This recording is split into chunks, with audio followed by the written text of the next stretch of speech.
Hi. This is a podcast divided, and I'm Andy, and I'm still a Sox fan. I'm Daniel, and I'm a Cubs fan. And this is a podcast divided, just like I said. Cue the intro.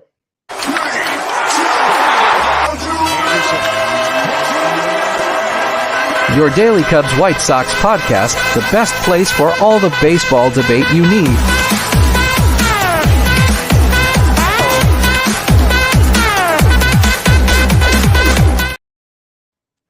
And we are back here on A Podcast Divided. Every time I see that intro, I hate it more and more. Yeah, we need to change that, definitely. Yeah, I mean, especially that last clip. It's kind of disgusting, and it's not for children's eyes. You don't appreciate it. Yeah, I'm sure they wouldn't. Okay, so these White Sox, Daniel, oh boy, are they awful. This has just been an abysmal season. After 2021, we had all this hope that we were going to make the playoffs, and we do. And hey, we lose that the first series to the Astros, but it's okay because first of all, it's the Astros. They made it to the World Series that year, and secondly, it's still a young team, so we still had hope that, and we almost knew. Hello, Keith, how was your day? So yeah, we basically knew that this White Sox team was going to be good for at least another 5 to 10 years, if not more. And then 2022 rolls around, we don't do anything in the offseason, and we don't do anything in the regular season either. We actually go a perfectly even season with a 500 record. So that just depressed all of the hearts of what the White Sox fandom.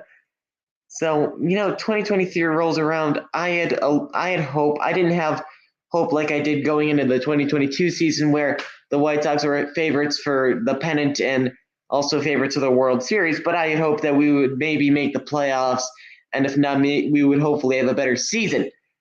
And lo and behold, we are 52-79 with a 397 winning percentage, and somehow not last in our division because Kansas City exists. But yeah, this is a very weak division with our division leader being the Twins at 68-63, so just above 500, and number 2, Cleveland, is at a 473 winning percentage. Daniel, I would like your input on how and why. Well, first of all, season is so bad. I mean, obviously this is A Podcast Divide, and I'll tie in the Cubs a little bit. We're both in horrible divisions. Both Centrals are complete trash, and Agreed. like we've discussed a lot. Although the Cubs are doing good, they would not be in the playoff spot if there were better wild card teams, and they would not have a chance with the division if they were in any other division. Or maybe they would be like 10 games back or 7, but they wouldn't be like if they sweep the Brewers and they're 1 game back or something. And they've been like 1 or 2 back. So the White Sox will eventually be good, almost 100%. That's how sports works. Eventually, they'll pick it up. It might be a long rebuild, might be a short rebuild, but it's going to be a rebuild at this point. And as soon as this rebuild ends, you guys will probably have to be a lot better than 3 games over 500 to win the division. Just saying. Because a lot of those other bad teams are also rebuilding. And just like the Brewers when they came up in 2018. And ever since, they've been a thorn in the Cubs' back. I mean, you guys, hopefully you guys can get good quick if you guys want to win. Easier, definitely. Yeah, we definitely do want to win. And like you said, both of us are very lucky to have very bad divisions. And unlike the White Sox, the Cubs are somewhat taking advantage of that, being second in the division, 4 games back. Well, we are 4th, and we definitely should have much more talent than you guys. But yeah, we are 4th in the division, 16 games back, even though we definitely should have more raw talent. Let's talk about the old prospects that should be in their prime right now. Okay, so yeah, it's highest right there. Yeah, here we go. Let's start off with let's say Tim Anderson. He was drafted in I think 2004 14 maybe? I don't know. But he was supposed to be our top shortstop. He was actually such a hype prospect for Kenny Williams, and I think Rick Hahn too. I think he might have had a job there, that we traded away another prospect. We traded away Marcus Semien away so that we can have room for Tim Anderson. And you thought I was done. You thought I was done. No, I wasn't. In 2016, we were, kind of good. Maybe we could compete for a playoff spot. And also Tim, he probably shouldn't put him on second because he's our just desired prospect. He's going to save this team. So we end up trading away Fernando Tatis Jr. for James Shields. I mean, you could make the case you guys traded away like half of the combined All-Star teams. Yeah. And you know what James Shields did in his first game as a White Sox? He allowed 7 runs. That's not good. Last time I checked, it might be different now, but I think 7 runs is not good, especially when it was to the Nationals. I think it might have been good then, but not like World Series 2019 good. And even then, they weren't that good. But yeah, we traded away Marcus Semien and Fernando Tatis, which alone would be the best middle infield in the game, hands down, in my opinion. And what's Tim Anderson? What has Tim Anderson done for this White Sox team? He has had 2 memorable walk-off home runs, and I believe 4 suspensions. That's just sad right there. I mean, if you look at Tim Anderson, you're looking at a guy that's the opposite of the leader you want in the clubhouse. As you've told me a lot about how the White Sox really need a leader in their clubhouse. Well, you're not getting a leader in Tim Anderson. You're getting a guy who's just gonna, ruin it. Like, it's not very good if you look at the White Sox situation. And that's why the thumbnail of this video and live stream are everything has gone down for the White Sox and why. And that's what we're talking about here on A Podcast Divided. So, yeah, Andy, do you have any more stuff to say about the White Sox? I mean, I haven't even gotten started yet. Let's go over Yoan Moncada. He was originally a number 1 prospect for the White Sox. He looked amazing in his first years, but since 2020, when I think he got COVID, he has just not been the same. He is really not. He's hit a few home runs. His average is okay, but it's nothing good. Like when you're getting replaced at third base by a guy named Jake Burger, you know that you have a problem. And yeah, so he's been put at second base. He's been just shoveled around. He's not much of a valuable player at all when he should be right in the middle of his prime. He's injured a lot. He's on and off. It's just really bad because we probably could have gotten Manny Machado in free agency, but we decided to skip on him because Yoan Moncada. No, that was a mistake. Okay, and you know who else we got from that trade? Because we traded for Moncada. We traded Chris Sale, and he didn't want to be on the team anymore, and I can't blame him. We got Michael Kopech, who was just an all-around amazing pitching prospect, our future ace. And he just decided that he didn't want to pitch for a few years. And then he was in relief. He was pretty good. And then he's in starting pitching, and he's very, very inconsistent, just on and off all the time. That's not what you want in a starting pitcher and an ace that should be in his prime. That's not the way to get wins. Inconsistency is not the way to win. Now let's go over the trade that we had with you guys, which was Jose Quintana for Eloy Jimenez and Dylan Cease. Now, I will admit, both of them have had some good years here and there. Mostly Dylan Cease's 2022 campaign, which was almost a Cy Young campaign. You could debate that he should have won the Cy Young. And then besides that, this year he's not been good. Last year he was okay, but he was the 5th string pitcher. Not last year, the year before last year, when we actually had pitching depth. But that's just not existent anymore. And yeah, Eloy Jimenez, he was supposed to be our home run leader. He was supposed to be our number 4 cleanup hitter, and he's just okay. Like, he hits home runs here and there, but he's nothing like what we wanted him to be. He's nothing like that left field power hitter. We put him in DH sometimes because he's just not a good fielder, and when he is fielding, he will be injured for the rest of the year, which is a major problem in the major leagues. You cannot be injured for half the year and expect like praises.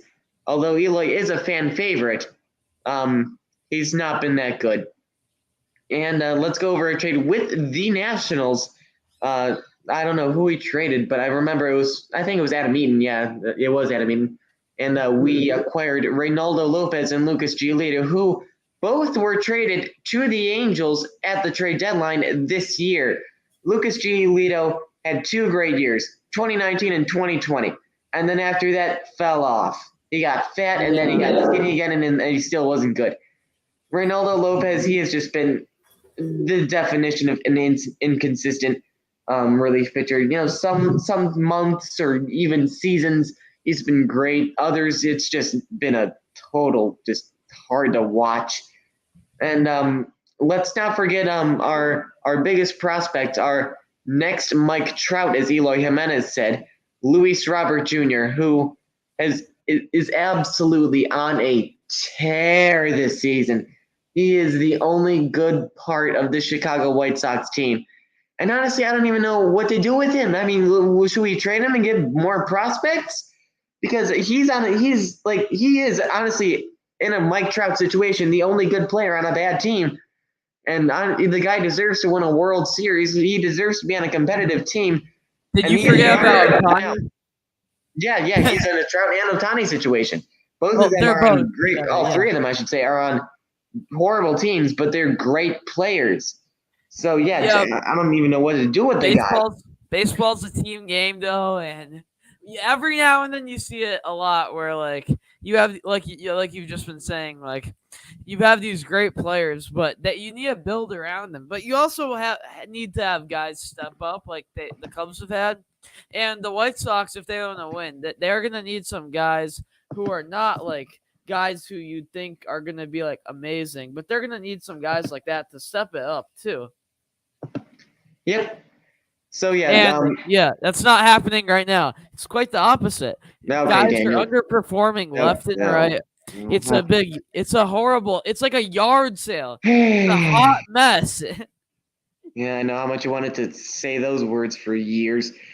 So let's move on to the free agent signings. Keuchel, Grandal, you could even say Pollock, Kimbrel, just trade acquisitions. Yeah, all of these players are bad. They are. They should be traded. We are on a full scale rebuild, and I don't know. There's some reasons why. I guess. In my opinion, there's no like really big reason why. It's just like a perfect storm of excuses that'll actually like make this team bad. For example, the coach. For the past 2 years, we have had just an incompetent coach. Tony La Russa last year, worst coach in the league. Pedro Grifol, also a horrible coach. He's not known for being a bad coach, but he is a bad coach. He does not know how to run an MLB team. I don't know what they were thinking, getting like a backup assistant guy, batting, pitching. I don't know what he did, but I know that he was like some assistant coach for the Royals. Why a coach from the Royals? That makes no sense. They are a losing team. So we're just gonna get him, pretend that we're stunned by his interview because of how cheap he is. They didn't give that reason. And and it's all because of bad management. I mean, at this point, I'm not saying this like to insult Jerry Reinsdorf. I'm saying this because just like out of just sympathy. Well, bad management, bad ownership, bad players. If you add that all together, you get this failure. Yeah. Well, no. They should be good players, which I'll get to later. Underperformance. Yes, Daniel. I know underperformance. And Jerry Reinsdorf. He is 87 years old. That is not a good age to run one sport, a major sports team, let alone two, because he owns the Bulls as well. He should just sell the team. I mean, just move to like the Key West and enjoy your millions upon millions of dollars. Is he this bad with the Bulls? Yeah. You want to know why the Bulls didn't win 7 or 8 championships? Jerry Reinsdorf. You want to know why the Sox don't play at Old Comiskey anymore? Jerry Reinsdorf. You want to know why the Bulls haven't been good since the 90s? Jerry Reinsdorf. You want to know the reason why the Sox haven't been good since 05? Jerry Reinsdorf. So, yeah, everyone wants him to sell the team, and I am an advocate for that because he's just not fit to be an owner anymore. I mean, he's 87, like approaching his 90s. Just sell the team. And I know it's going to be hard to find an unrealistic, but give the White Sox like a good manager that puts the team and the fans first. That's very hard to find, especially for Chicago sports. It sure is. And another thing, we have had bad off seasons these past 2 off seasons. We were great in 2019 and 2020, and then after we made the playoffs against the Astros, we just decided to do absolutely nothing with our money. We didn't sign anyone important. Our best contract was Andrew Benintendi, who has also been underperforming for us. Shocker. And the $75 million contract for 5 years, which is somehow our biggest contract in White Sox history, which needs to change very quickly. But it's not going to change since we are in a rebuild, which brings me to my next point. We're just bad at the trade deadline. Why didn't we trade Tim Anderson? We traded a fan favorite, Jake Burger. He was one of 2 lights in this dark, dark team. Everyone loved Jake Burger. People were buying Jake Burger jerseys. But no, we're just going to trade him away. And you know what? So Rick Hahn, he was the GM. Kenny Williams was the assistant GM. Kenny Williams traded Jake Burger without Rick Hahn knowing. That's not good. That is not good. I mean, Jake Bird is the type of player. I mean, I'm not a White Sox fan, as you all know, Andy. But I'm still a guy who likes some MLB players just because they're a good player, not because I like the team they're playing for. And Jake Burger is the type of guy who got my attention. And it was like, man, this guy's pretty fun. I mean, he's hitting tons of home runs. He's adding electricity to a team that doesn't even have any like wires to run the electricity. I mean, I guess it's a smart decision in some sense. But then again, who are you going to build around if you trade everyone and then the only good people who are supposed to be good are underperforming already? I mean, you're literally going to have to make this rebuild, maybe like add years because of that trade. Tim Anderson just making it worse. Burger. And he's going to be a free agent next year, which I don't understand why we didn't trade him. I mean, he's a free agent. Are you going to get nothing? Nothing. Him? Nothing? Nothing. Absolutely nothing. So, and also, right after the trade deadline, we Kenyon Middleton spoke up, along with a lot of other players that got traded from the White Sox, and said that they do indeed have a culture problem. We have brats fighting other people from other teams, and it's not been a good situation at all. We have people falling asleep and management doing nothing about it. Literally nobody cares about this team anymore. Not even the people who run it. The people who run the White Sox don't care about what happens. This is absolutely abominable. And now we have new news that the team might relocate to Nashville. And honestly, I wouldn't be surprised because the lease for Comiskey Park, well, people call it Guaranteed Rate Field, but it's not. It's Comiskey Park. It'll always be Comiskey Park. Unless they have Portillo sponsor it, then it'll always be Portillo Park. But anyway, that's just my own thing. So, I'm a Prism too. Yeah. Anyways. So, I mean, the White Sox, their lease ends in 6 years for Comiskey Park. And now the question looms, where are they going to go?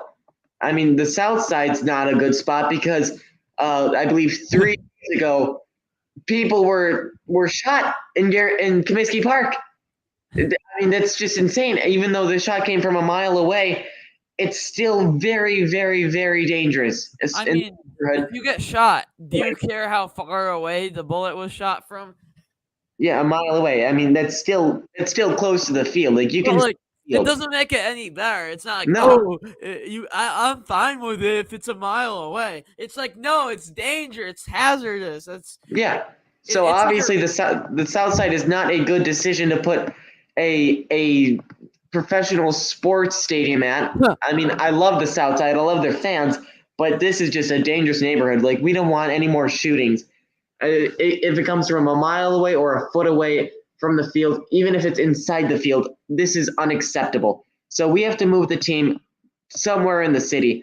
The suburbs, I can accept it, but I don't want it because the Sox aren't made for the suburbs. The Cubs are made from the suburbs because you go walking in downtown Chicago, all you see is Sox hats. You go walking in the suburbs, all you see is Cubs hats. So yeah, the Sox, in my opinion, are made for the city. My ideal situation would be go to vacant Soldier Field. But there are obviously rumors that they could be headed to a place like Nashville or Orlando or a place where a baseball team would be suited. Maybe even Salt Lake City and the Mormon White Sox. That'd be weird. That's for sure. Yeah. The Chicago White Sox may not be in Chicago for a while. They may not be in Illinois for a while. And this literally everything that can go wrong for this team has gone wrong.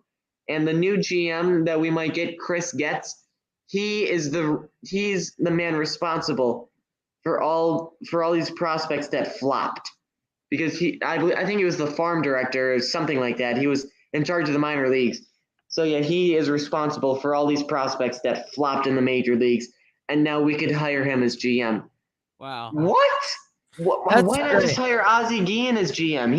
He knows baseball. He knows the White Sox. Even Chuck Garfien. Just hire the whole the White Sox pregame and postgame live crew. I mean, why not? It's going to be better than Chris Getz, Rick Hahn, Kenny Williams, all these people that don't care about the team.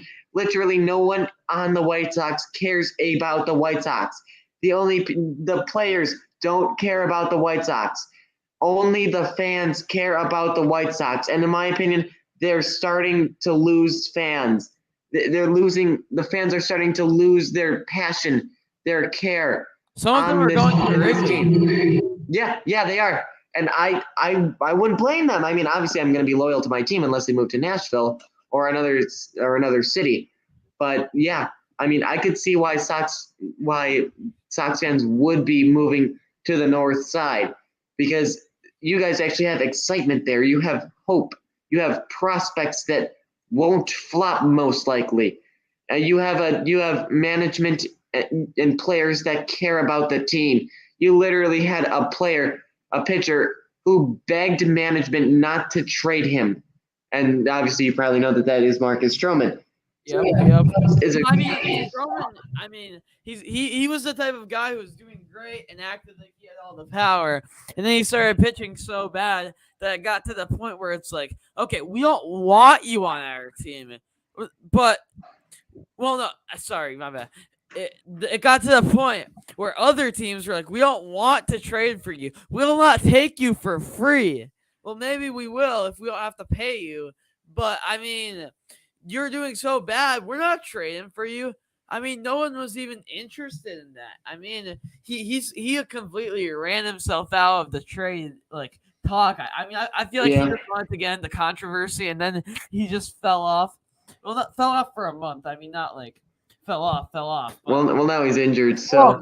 And then injured, and not good, and yet the Cubs still did great, even though he's gone. Hopefully, Jordan Wicks can keep doing good. Hopefully, we can keep having pitchers who are not projected to do that good, them having amazing games, seasons, But anyways, back to the White Sox. They have not had that.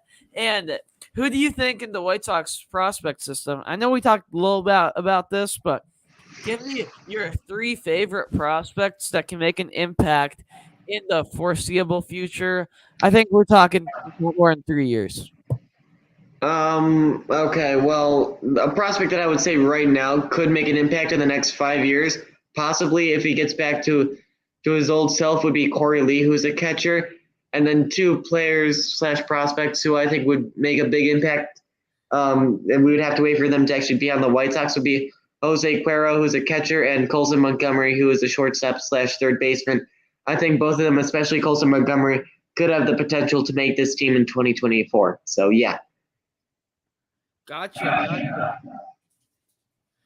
Yeah, I mean, it's definitely. I mean, every MLB team will have good prospects because the guys in the MLB draft are going to be at least decent.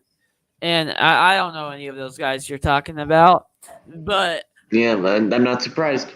most people didn't know about Mike Trout when he was a prospect. Well, maybe they did, but Yeah, let's just say, you know, okay, about Mike Trout. I think he was picked like 28th or something. And I'm not, don't quote me on this, but I think the White Sox had the pick before the Angels picked Mike Trout. So yeah, that's next. so you guys could have had Trout. You guys could have had Semien up the middle with Tatis. Tatis. And don't forget about Juan Soto. We almost signed him, but the Nationals ended up lying to our faces and then getting him anyway. So yeah. So where does Luis Robert play again? Center field. So Soto can play in right, and then maybe Trout can play in left, or maybe Robert can play in left. That would be a stacked outfield. Oh, you're telling me and Eloy too. I mean, he would be a DH. Oh, it's a scary team if you think about how it could have gone. Yep. You also add in Semien and Tatis, and then all you need is first and third and a catcher. That's 3 positions and some pitching. I mean, like, I don't know. Sometimes if we developed our prospects right, we wouldn't need anything. We would be a team that would scare people for ages. But anyway, I think that's all the time I got. So hope everyone enjoyed this. How the White Sox are and how literally everything that could go wrong for this team has gone wrong. And hopefully we can see the White Sox renew their lease or go somewhere else in the city. Hopefully we can see a meteor hit Wrigley Field and destroy the Cubs in the process. And yeah, that's it. Have a good day. Thank you for watching, and until next time, stay frosty. Yeah. See you later. Go yeah, Cubs. and go White Sox. Go Cubs. Go White Sox. Go Cubs. Go White Sox.